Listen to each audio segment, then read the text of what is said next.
जो आप इतने डस्टिंग यहाँ से क्रिएट कर रहे हो, वो डस्ट जो ग्लेशियर है, ग्लेशियर की हेल्थ के लिए ठीक नहीं है। एवलांच वगैरह इस तरह की जो चीज़ें हैं वो ज़्यादा देखने को मिलेंगी, तो ये खतरा बिल्कुल है। हिमालयी आपदा से हर कोई वाकिफ है, जो अपने साथ कई मानवीय सभ्यताओं का भी विनाश कर सकती है। हिमालयी आपदा को समझने के लिए समय समय पर इस पर अध्ययन किया जाता है। ऐसा ही एक अध्ययन ब्रिटेन की न्यूकैसल यूनिवर्सिटी ने किया है।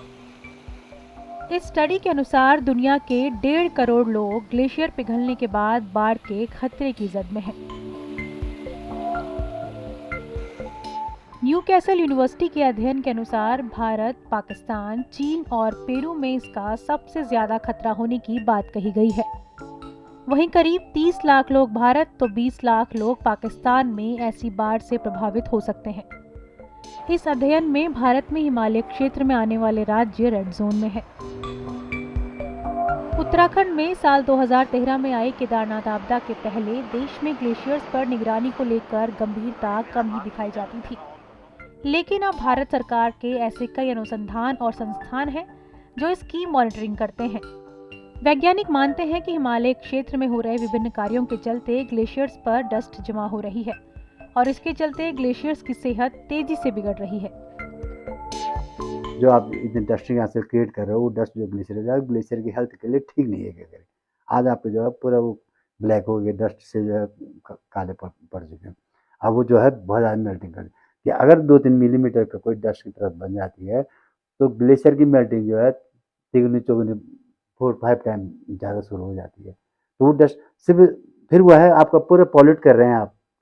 ग्लेशियर क्यों, वहाँ कई आपकी बायोडाइवर्सिटी प्रभाव पड़ रहा है, जीव जंतु को वहाँ प्रभाव पड़ा। वहाँ पर तो मैं देखता हूँ कि जब मैं पढ़ा जाता है इतने होते थे, एनिमल होते थे वहाँ पर, अब मुझे दिखाई नहीं देते।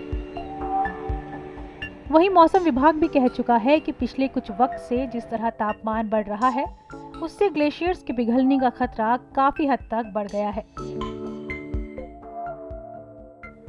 हालांकि मॉनसून सीजन में इसकी मॉनिटरिंग की जाती है, लेकिन अब सर्दियों में भी तापमान बढ़ने से इसकी मॉनिटरिंग किया जाना बेहद जरूरी हो गया है।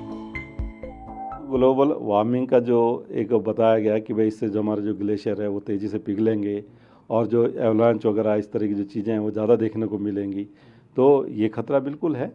और झील बनना है, इस तरह की जो चीज़ें हैं, फिर उसका एकदम बस्ट हो जाना, तो कहीं ना कहीं बाढ़ वाली स्थिति है, इस तरह की चीज़ें हमको बिल्कुल बढ़ेंगी। विंटर सीजन है या फिर प्री मानसून सीजन है, तो उसमें बहुत ज़्यादा मॉनिटरिंग नहीं रहती, तो कहीं ना कहीं हम लोग को शायद उसमें आगे बढ़ना पड़ेगा कि जो मॉनिटरिंग है वो लगातार हम करते रहें, कि जो इस तरह की भी अगर कहीं सिचुएशन आ जाती है तो हमारे को कोई डैमेज जो है ना हो पाए, तो वो चीज़ें बिल्कुल आप सही करें कि होना चाहिए। दुनिया जलवायु परिवर्तन के चलते बड़े खतरे की तरफ बढ़ रही है।